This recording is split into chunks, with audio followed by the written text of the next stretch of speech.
எனக்கு பதில் தெரிஞ்சாகணும். நான் கேட்ட கேள்விக்கு எனக்கு பதில் தெரிஞ்சாகணும். நீங்க எங்க கமிஷன் வாங்குனீங்க? ஓங்கி ஒண்ண ஒரு அற விட்டன் வைய. அவன் சொன்னானே நீ என்கிட்ட அந்த கேள்வி கேக்குறியா? நீ பாத்தியா? நான் கமிஷன் வாங்கினது நீ பாத்தியா? ஏய், கர படியாத கைடி இது.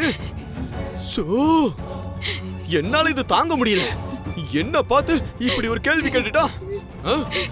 இல்ல இல்ல இல்ல, இனிமே இது சரிப்பட்டு வராது. எப்ப என்ன பார்த்து இப்படி ஒரு கேள்வி கேட்டுட்டியோ உனக்கு எனக்கு சரிப்பட்டு வராதுரி. கலெக்டரி தாலிய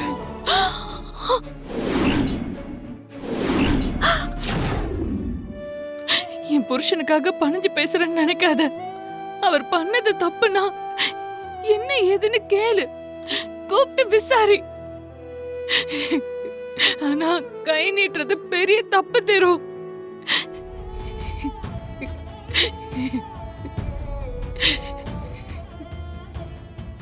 இது வரைக்கும் நான் குழந்தை இல்லைன்னு தான் வருத்தப்பட்டுட்டு இருந்தேன். இனிமே எனக்கு புருஷனும் இல்லைன்னு ஆயிடுச்சு. இனிமே எதுக்காக இந்த வாழ்க்கைன்னு எனக்கு தெரியல. இப்போ உன்கிட்ட காவேரி பேச வந்தால, வந்த உடனே உன்கிட்ட எப்படிடா என் புருஷனை அடிக்கலான்னு உன் சட்டையை பிடிச்சு கேள்வி கேட்டிருக்கலாம்ல. ஆனா அவ அப்படி கேட்டாளா? கேக்கல. எதுக்காக கேக்கல? நீ கொஞ்சம் யோசிச்சு பாரு. உங்க அப்பா ஸ்தானத்துல இருக்கிற உன்கிட்ட ஒரு மக கேக்குற மாதிரி அவ கேட்டுட்டு போறா. அவ மட்டும் இல்லடா, இந்த வீட்ல இருக்கிற எல்லாருமே உன்னை அப்பா ஸ்தானத்துல வச்சுதான் பாக்குறாங்க.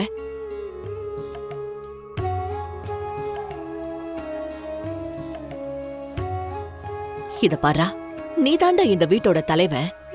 புள்ளைங்க தப்பு பண்ணா ஒரு அப்பா பொறுத்துதான் போகணும். உன் கோவத்தை எல்லாம் நீ உள்ள அடக்கி வச்சுதான் ஆகணும். இந்த வீட்டோட ஆணி வேறே நீதாண்டா.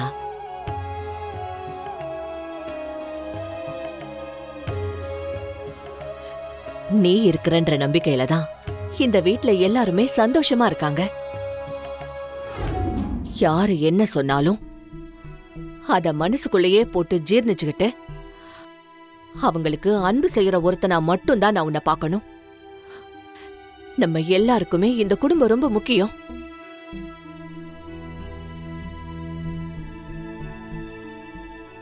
இத பாரு திரு, அம்மா ஒன்னு சொன்னா நீ கேப்பியா? என்னம்மா இப்படி கேக்குறீங்க? சொல்லுங்கம்மா. பாவண்டா காவேரி, இந்த குடும்பத்து பொண்ணவ. அவ கண்ணீர் விட்டா அது நம்ம குடும்பத்துக்கே நல்லது இல்லப்பா. அதனால உன் மாமா எங்க இருந்தாலும் சரி, அவரை சமாதானப்படுத்தி இந்த வீட்டுக்கு கூட்டிட்டு வர வேண்டியது உன்னோட பொறுப்பு. நிச்சயமா போறேம்மா. இப்பயே அவருக்கு ஃபோன் பண்றேன்.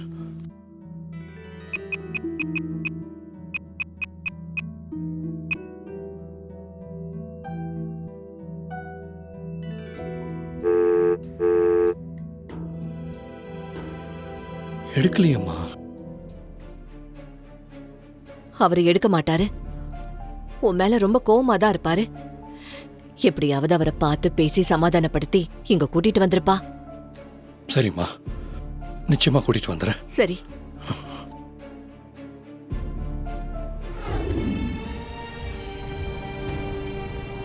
ரெண்டு கல் தோசை டேபிளுக்கு போட்டுக்கோங்க மாஸ்டர். எவ்வளோண்ணா?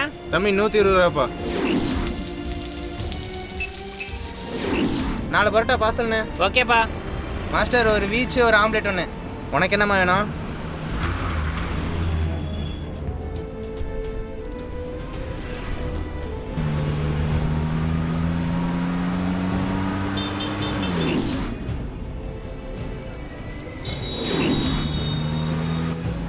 ஒரு கட்டிங் காசு கேட்டா இது கூட தர மாட்டேன். ஏய், நான் நேத்து தாண்டா காசு போட்டு நீ போட மாட்டே. ஏய், எவ்வளவுடா நானும் போடுறது? ஏய், அவ்வளவுதான் நிம்மதியா குடிக்க வந்ததுல இவனுங்க நான் சொன்னேன் சார். போடா அந்த பக்கம். என்ன நீ அடிக்க வரியா? ஏன்பா குடிக்க வந்த இடத்துல சண்டை போட்டுட்டு இருக்கீங்க? ஏய், நீ யாரா வந்து அடிச்சிட்டு இருக்க? ஓடுறா அந்தாண்ட. நிச்சயமா அவர் ஏதாவது ஒரு பார்ல தான் இருந்தாகணும்.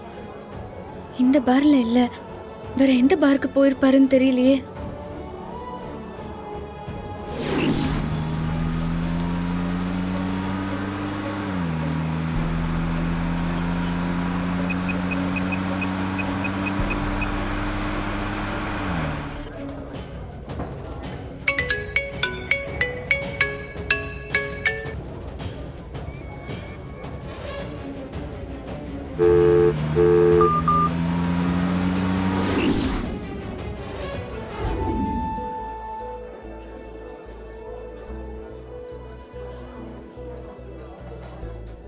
இந்த இடத்துக்கு வந்தாலே இப்படி கொமட்டுது. இந்த கருமத்தை எப்படி தான் குடிக்கிறாங்களோ.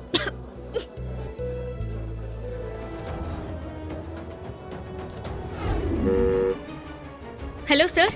சொல்லுமா மகா, என்ன விஷயம்? சார், அந்த வளையல் விஷயமா கேட்க தான் ஃபோன் பண்ணேன். அது விஷயமா ஏதாவது தெரிஞ்சதா சார்? இன்னும் எதுவும் தெரியலமா. அந்த திருட்டு நான் இந்நேரத்துக்கு எங்க குடிச்சுக்கிட்டு இருக்கானோ தெரியல. எப்படி அவன் சீக்கிரம் என் கையில மாட்டுவான், அப்ப தெரியும் அவனுக்கு நான் யாருன்னு. இத்தனை நாள் என்ன அலைய விட்டதுக்கு ராஸ்கல் அவன் மட்டும் என் கையில கிடைச்சான், அவன் முகரைய நான் பேக்காம விட மாட்டேன். ஏமா, உனக்கு ஏதாவது இன்ஃபர்மேஷன் கிடைச்சதா?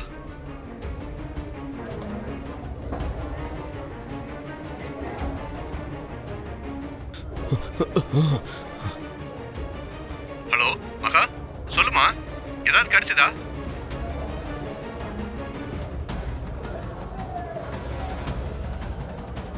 ஹலோ, லைன்ல இருக்கியாமா? போனை கட் பண்ணு. ஹலோ மகா. இல்ல சார், நான் தெரிஞ்சா சொல்றேன்.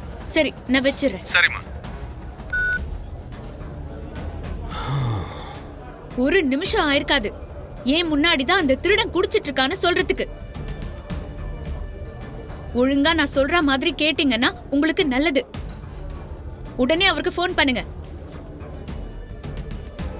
இப்ப ஃபோன் பண்ண போறீங்களா இல்லையா?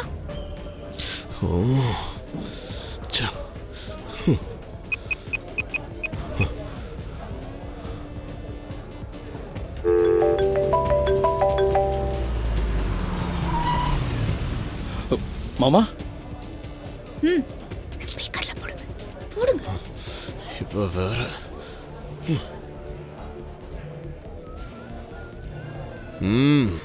ஏதோ கோவத்தில் அவசரப்பட்டு கை நீட்டிட்டேன் மாமா.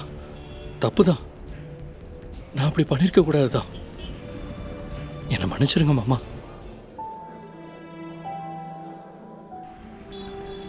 வீட்டில் அத்தை அழுதுகிட்டே இருக்காங்க. அவங்களுக்காகவாவது வீட்டுக்கு வாங்க மாமா ப்ளீஸ். சரின்னு சொல்லுங்க. நான் போலீஸ்க்கு ஃபோன் பண்ணவா? மாமா, ரொம்ப தேங்க்ஸ் மாமா. உங்கள் லொக்கேஷன் அனுப்புங்க, நான் வந்து உங்களை பிக்கப் பண்ணிக்கிறேன். சரின்னு சொல்லுங்க.